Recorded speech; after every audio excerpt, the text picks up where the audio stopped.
Today's news. Youth activist not released on bail despite appeals of socio-political figures.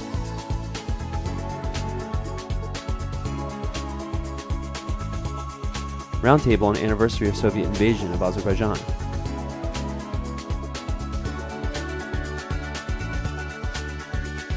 Flood victims head to capital city.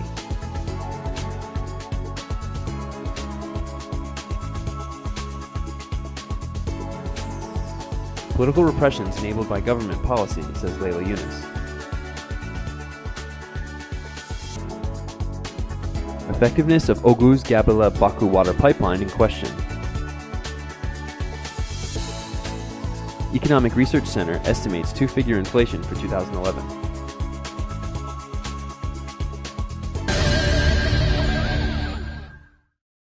Today, April 28th, the Nizami District Court of Ganja held a trial on the case of Bakhtiar Hajiev, a youth activist charged with avoiding his mandatory army service. The activist attorney Elchin Namazov told Objective TV. Hajiev, his attorneys Alayev Hasanov, Elchin Namazov, and the public prosecutor Alexei Abbasov, as well as media representatives and a number of human rights defenders, were in attendance. Namazov said that the trial kicked off with the motions filed for the defendant's side. The attorneys filed motions to allow the activist to sit near his attorneys, to allow photo and video recording, to terminate the criminal case and release the youth activist on bail, based on the written petitions submitted to the judge by intellectuals, Intigam Aliyev, Jamil Hassanlı, Eldar Namazov, Anaga Hajibaili, and others. Public prosecutor Alexei Abbasov requested the court to reject the motions, deeming them as baseless. Judge Emin Akhundov fulfilled two of the motions, one requesting to allow the activist to sit near the attorneys, and one requesting permission for photo and video recording. Eldaniz Nagiev, head of the Military Medical Commission, and military doctor Anar Iskandarov testified as witnesses. The next hearing was postponed until May 5, 2011. A criminal case against Bakhtiar Hajiev opened at the end of January. At that time, he signed a commitment not to leave the city of Ganja. At the end of February, his pretrial detention was replaced with release under close police observation.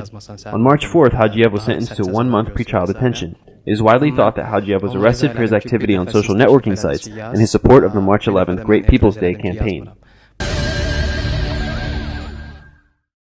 A roundtable was held in the Musavat Party office today to mark the anniversary of the Soviet Union's invasion of the Azerbaijan Democratic Republic. The ADR, founded in May 28, 1918, was invaded by Soviet troops 23 months later, April 28, 1920. Historian Sabir Mamadlı opened with a reference to the political pressures on the coalition of some of the opposition parties, the public chamber. Mamadlı believes that the Azerbaijan Popular Front Party chairman Ali Karimli's further questioning by authorities about the April 2nd program is one example of this pressure. Mamadlı noted that the invasion and Azerbaijan's resistance to the invasion should never be forgotten. Later on, he brought up the internal and external factors that paved the way for the invasion. Researcher Nisamian Yagublu described the day as a consequence of a sequence of events. As for what led to it, he blamed negative attitudes across neighboring states who did not approve of Azerbaijan's independence. For example, Iran refused to recognize Azerbaijani independence. Additionally, in spite of the military contract agreed with Georgia to fight jointly against the Soviet invasion, Tbilisi refused to help Azerbaijan at the time of the invasion. But Azerbaijan did not simply capitulate. There were 150 armed revolts between 1920 and 1930. The head of the Musavat Party, Isa Gamber, prioritized an in-depth study of Azerbaijan's 1918 to 1920 independence period. On April 28th, the residents of the Menmian village in the Haji Kabul region visited the Ministry of Emergency Situations in Baku and held several meetings on the flood recovery process. The region was flooded in the spring of 2010. About 30 village representatives headed for the capital to lobby for better compensation for the reconstruction of their homes and land. They expressed their disappointment over the construction of new houses for flood victims. In March 2011, the government set compensation at a fixed 250 AZN per hectare, with a maximum area of 4 hectares. However, the level of compensation was not linked to the type of land or extent of the damage. According to the residents, President Ilham Aliyev visited the village in September 2010. Several houses had been built by then. He promised that 122 houses would be constructed by the end of the year, but barely 60 houses had been built at this point. The residents were received by the presidential administration and the Ministry of Emergency Situations, where they were promised that their concerns would be addressed. Last spring's floods damaged 7 regions with a total of 20,000 houses engulfed by water.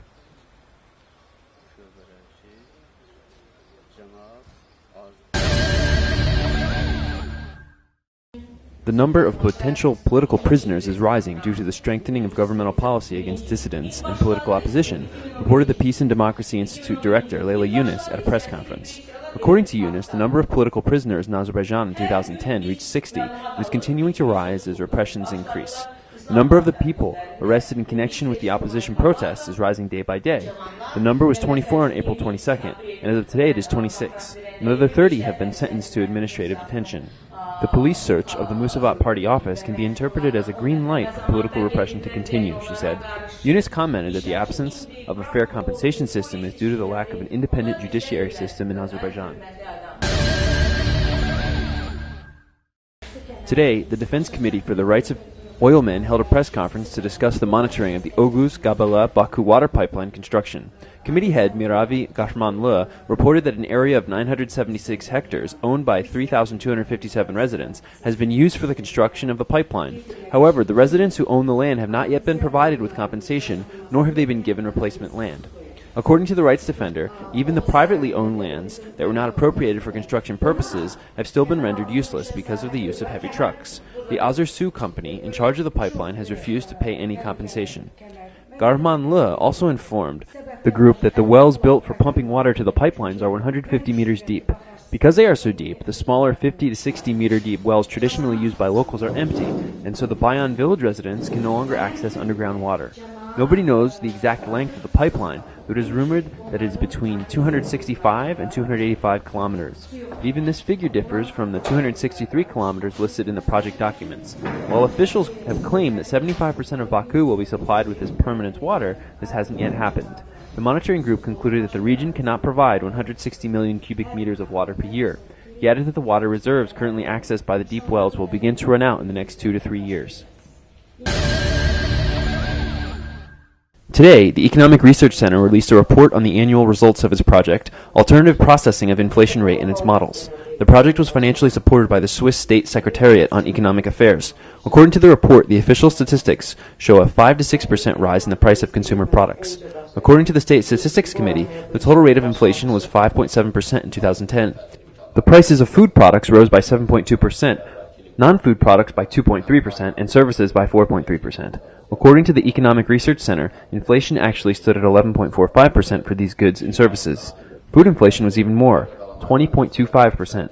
The center director, Gubad Ibadoglu, said that 11.2% inflation is forecast for 2011, which is 3 to 4 times higher than the central bank estimates.